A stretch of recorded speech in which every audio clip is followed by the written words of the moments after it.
Bonjour à tous et bienvenue sur Red League. Les amis, aujourd'hui on va parler du Sénégal accompagné de Petit Pharaon. Comment tu vas mon frérot? Salut la team, ça va super et toi? Sénégal rec, comme on dit. Sénégal rec, Sénégal présent, plus que présent, Mm. omniprésent même sur ce continent. Ouais. T'as l'impression increvable, ils sont toujours là, ils peuvent toujours, ils sont tous. Mm. C'est l'équipe à abattre, c'est eux en fait. Franchement, tu bats le Sénégal, t'as fait pour moi 70% Mm. du travail entre guillemets. Peut-être que je néglige un petit peu les autres équipes, mais Bah après, tu sais que c'est super intéressant ce que tu dis, parce que depuis 2017, le Cameroun bat le Sénégal et va chercher la CAN. En 2019, c'est l'Algérie qui, bon, bah, ils battent le Sénégal à deux reprises, mais ils battent le Sénégal, donc ils gagnent la CAN. En la Côte 2022, bon, bah, c'est d'Ivoire, le Sénégal qui gagne la CAN. Et en 2024, c'est la Côte d'Ivoire qui bat le Sénégal et qui va donc ouais. chercher Donc CAN. justement, Avant, on avait cette théorie de celui qui bat la Côte d'Ivoire va gagner la CAN. Aujourd'hui, c'est celui qui arrive à battre le Sénégal qui va gagner la CAN. ouais, c'est ça, c'est Mm. quand 70% du travail il est fait, tu as battu l'équipe la plus forte pour moi sur ce continent-là aujourd'hui. Tu as peut-être deux équipes par rapport à l'effectif. Tu as peut-être le Maroc et le Sénégal, ça se tape un Ouais. petit peu. Mais au niveau du jeu, je trouve quand même que le Sénégal c'est un peu plus fort, un peu plus cohérent, un peu plus. Il y a plus de cordes à leur arc en fait. Là où j'ai l'impression que le Maroc, à un mois de la CAN, on va en parler dans une autre vidéo, Mm. mais il y a des choses à redire, des choses à redire. Ouais. Et Sénégal, je sais pas comment on pourrait les stopper cette équipe-là, à part aller au penalty en fait. Je sais pas. Et encore, tu vois. Et encore. Et Et encore. encore, c'est ça le truc. Parce que nous, en tant qu'Égyptiens, on sait, à deux reprises. Ils vont nous parler Mais des ouais, lasers encore. mais ce Sénégal, il est impressionnant. C'est un Sénégal vraiment que j'ai hâte de voir parce que c'est un nouvel entraîneur. C'est un nouvel entraîneur. J'ai envie de voir qu'est-ce que ça donne post Aliou Cissé. Aliou Cissé qui fait un travail formidable avec la Libye d'ailleurs. Petite parenthèse. Mais ouais, c'est avec un nouvel entraîneur que le Sénégal va aborder cette CAN. C'est la première CAN depuis 2015 qu'ils vont aborder avec un nouveau sélectionneur. Et c'est là toute la curiosité que j'ai. C'est une équipe qui est juste impressionnante. On l'a vu lors des éliminatoires à la Coupe du Monde. Les gars ont été capables de renverser la RDC chez eux alors qu'ils perdaient 2-0. Ils À la leur ont mis une mi-temps, clim comme pas possible. Ensuite, ils vont taper la Mauritanie 4-0 sur le dernier match. sans Là, problème. bon, bah, avant-hier, c'était ça. C'est une défaite contre le Brésil 2-0. Mais là, on parle quand même du Brésil. Et c'est des matchs amicaux. Ça sert à se tester. Ça sert à voir aussi tes capacités. Et je trouve Quel qu'ils ont joueur. été un petit peu volés. Personnellement, je te coupe. Ils ont été un petit peu volés sur deux, trois aspects. Mais bon, ça sera encore un autre sujet. Mais sinon, ça reste un Sénégal qui, pour moi, peut très clairement aller chercher la CAN, mais j'émets des réserves, parce que pour moi, une CAN, ça se transporte forcément avec une équipe, avec un groupe, avec 11 titulaires, plus tes 5 remplaçants, et un 16e en cas de prolongation, et un septième en cas de commotion cérébrale, mais tu vas rajouter encore. Mais, mais tu vois, ça se gagne aussi avec un entraîneur, et ta façon de gérer ta pression en compétition, ta façon de gérer quelque chose d'inattendu aussi en compétition. Il y a des fois, bon bah, sur un coup de pied arrêté, tu marques un but contre ton camp, l'équipe adverse, si c'est une grosse équipe, qui va jouer bloc bas, par exemple un Maroc qui joue bloc bas, je pense que ça peut être très très compliqué. Un Hakimi capable de jouer bloc bas et ensuite de te contrer, ça peut être extrêmement dangereux.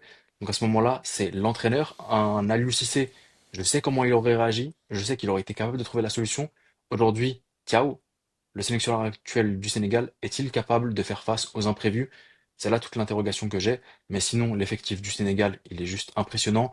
Peut-être un Le petit meilleur. forcing avec, ouais, tu vois, 11 titulaires plus le banc. Tu sais même pas si tu dois faire jouer Nicolas Jackson ou Sadio Mané en pointe. T'es même capable d'aligner les deux. Ça a déjà été le cas contre la Mauritanie. C'est un effectif juste impressionnant. Ils ont pas que le 11. Ils ont aussi sur le banc des joueurs de qualité qui peuvent rentrer à n'importe quel moment et faire la différence. Mais comme je dis, ça c'est aussi le travail d'un entraîneur en compétition et c'est surtout le travail d'un entraîneur. Et c'est pour ça que pour moi, bah, je vois très clairement le Sénégal faire un très très gros parcours en Coupe d'Afrique des Nations. Est-ce que le Sénégal peut gagner la CAN? Oui, largement. Ça ne me surprendrait absolument pas et je les mets largement parmi les trois favoris. Mais j'ai cette question du sélectionneur qui me trotte à l'esprit et qui me dit que je ne mettrai pas, si je pariais, je ne mettrai pas tout sur le Sénégal. Ouais. Non, je suis totalement d'accord. Après, je pense que tu allais le dire, mais il y a un petit forcing peut-être avec Mané. Je trouve que le Sénégal a le vivier de joueurs nécessaire pour pouvoir pallier à Mhm. Mané, en fait. Là où, par exemple, on prenait l'Égypte, là où l'Égypte, c'est plus compliqué. Si tu enlèves Salah, Ouais. franchement, voilà, ça fait même plus peur sur le terrain.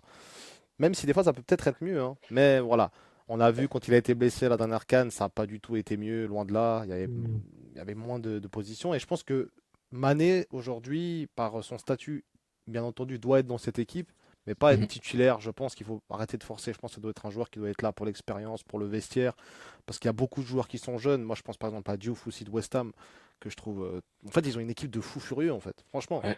pour l'Afrique, c'est.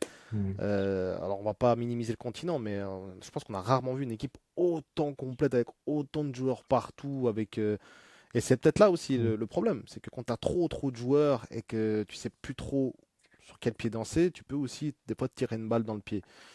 Donc, euh, donc c'est là où, comme tu disais, tout le travail du nouvel entraîneur de ramener cette canne à la maison. Là où tu avais un Aliou Cissé, c'était un travail quand même de longue haleine. C'était pas juste il arrive, il gagne une canne. Il y a quand même des Ouais. désillusions, il y a quand même eu des moments compliqués pour le Sénégal.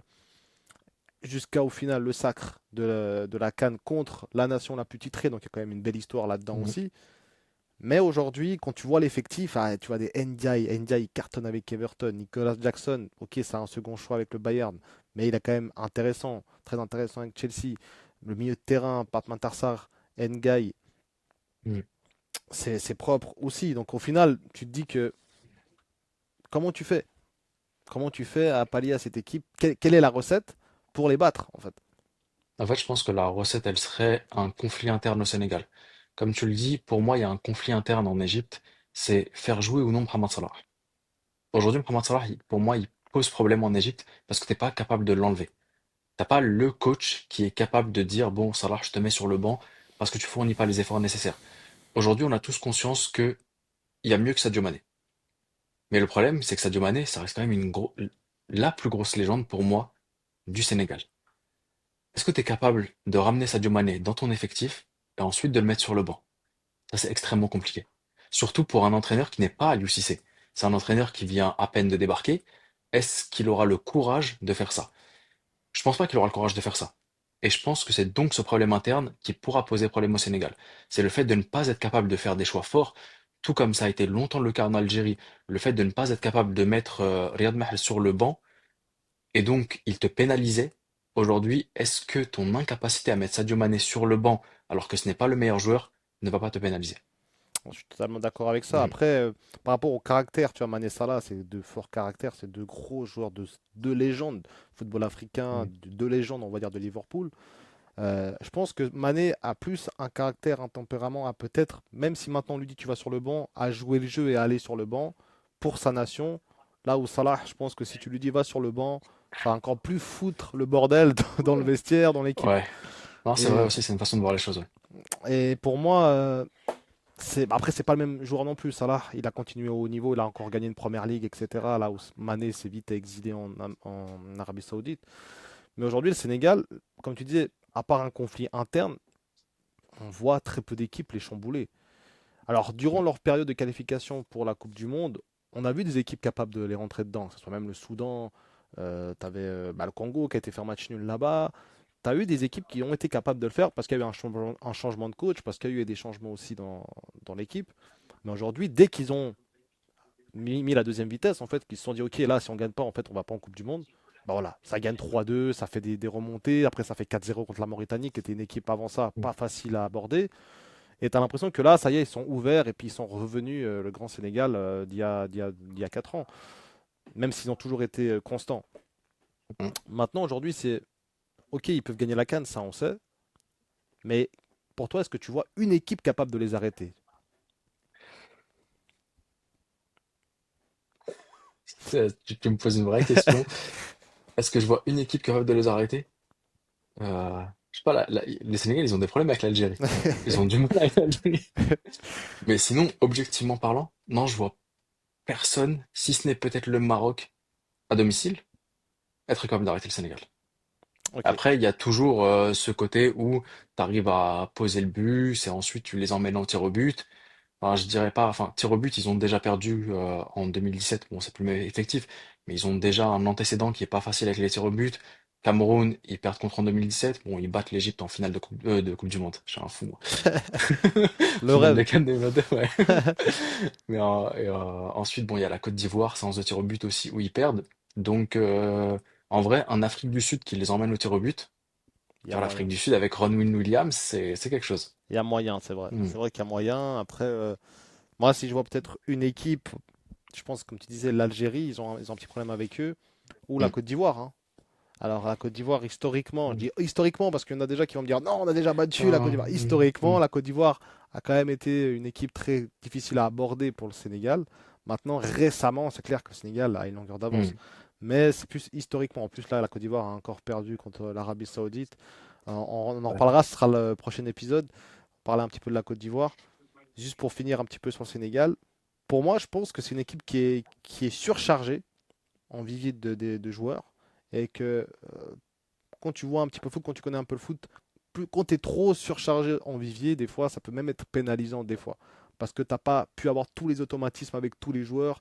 Ok, tu as des bons joueurs partout, mais si tu as un joueur qui n'a pas forcément compris les instructions, etc., et que tu le fais rentrer, qu'il n'arrive pas à imposer son jeu, son rythme, etc., et quand tu as beaucoup de joueurs, bah forcément, tu as aussi plus de chances que le groupe fonctionne moins bien aussi.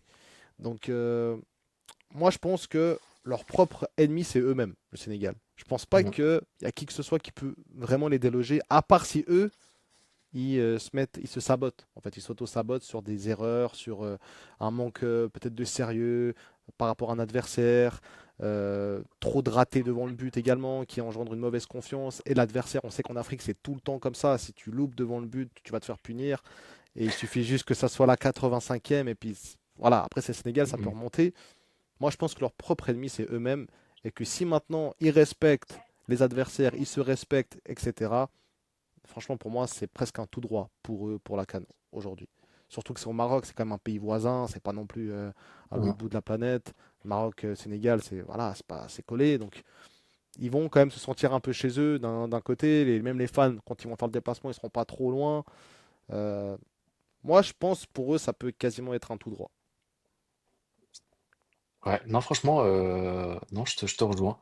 Je te rejoins sur le fait, bon, c'est comme je le disais, c'est conflit interne au Sénégal Voilà. qui pourrait les mener à une défaite, enfin, à ne pas remporter la Coupe d'Afrique des Nations. Ensuite, ouais, t'as pas tort sur le fait que quand t'as beaucoup trop de stars dans ton effectif, parfois c'est compliqué. Déjà, peut-être d'une part de gérer les égos, de satisfaire tout le monde, qui je fais jouer, qui je ne fais pas jouer.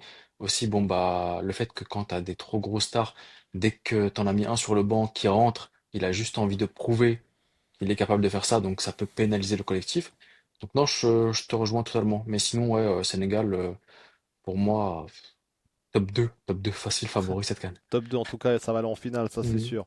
Petite question, petit pharaon. Si maintenant tu aurais un joueur, si maintenant tu avais un joueur que tu devais retenir du Sénégal, ce serait lequel? Ce serait Ismail Assar.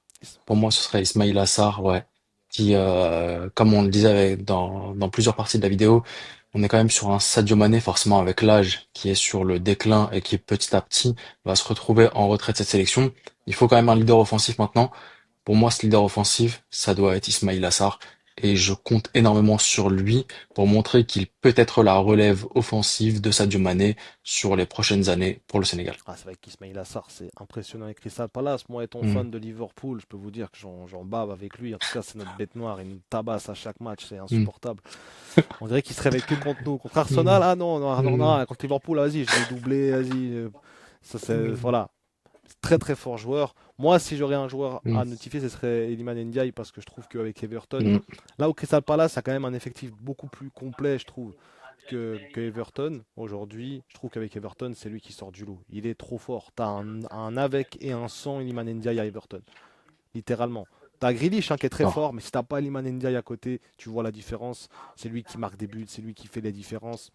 Dans une équipe comme Everton, en plus, qui n'est pas pour moi autant complète que Crystal Palace, c'est très fort et je pense que pour le Sénégal, il faudra vraiment compter sur Eliman Ndiaye pour cette Coupe d'Afrique.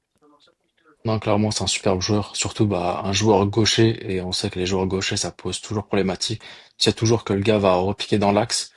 Ou parfois, tu imagines qu'il va repiquer dans l'axe. Or, il te prend, bah, il continue sur l'aile. Donc, c'est Ouais. toujours compliqué. Et tant que c'est un joueur qui est très technique, très bon en 1 contre 1, capable d'éliminer, de faire des différences. Les replis Et un bon défensifs, passeur aussi. bon passeur et les Mm, replis défensifs, il travaille énormément pour l'équipe. mm, Il mesure pas ses efforts. Tu vois, on parlait d'un Salah où mm, lui défendre c'est très compliqué. Lui, voilà, lui il compte pas. Lui il va mm, défendre et puis il fait le travail. Et ça, c'est très important, je pense, pour une nation et pour une équipe tout simplement qui se bat pour des titres. Parce que si t'as pas ce genre de joueurs qui font les efforts et que tu as des joueurs qui sont trop Ouais. voilà, passifs, qui laissent un peu l'action se dérouler en se disant ah eh ben, vas-y, va se débrouiller mon latéral ou eh ben tu perds des titres et ça s'est vu aussi au fur et à mesure Mm. du temps. Dites-nous, nos amis sénégalais, Mm. si vous pensez que votre pays également va aller loin. Je pense qu'il y en a beaucoup qui le pensent. Tu as aussi quelques petits sceptiques, mais la majorité des Sénégalais pensent vraiment qu'ils peuvent aller au bout. Et je suis d'accord avec eux. Au final, quand tu es Sénégalais, tu peux que penser ça. Euh, Vous avez de la chance d'avoir un effectif pareil, une équipe qui roule bien Mm. aujourd'hui. Donc, Profitez.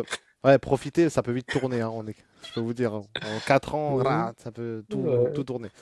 Donc, voilà les amis pour cet épisode sur le Mm. Sénégal. Merci encore à Petit Pharaon pour sa Merci à participation. toi, frérot. N'hésitez pas à liker et également à donner votre avis en commentaire sur le Sénégal. Si pourquoi pour vous, pardon, le Sénégal serait le grand favori. Je pense qu'on a donné des arguments qui sont de taille. N'hésitez pas à donner les vôtres. Merci encore une fois. Je vous dis à la prochaine pour un prochain épisode et prenez soin de vous les amis.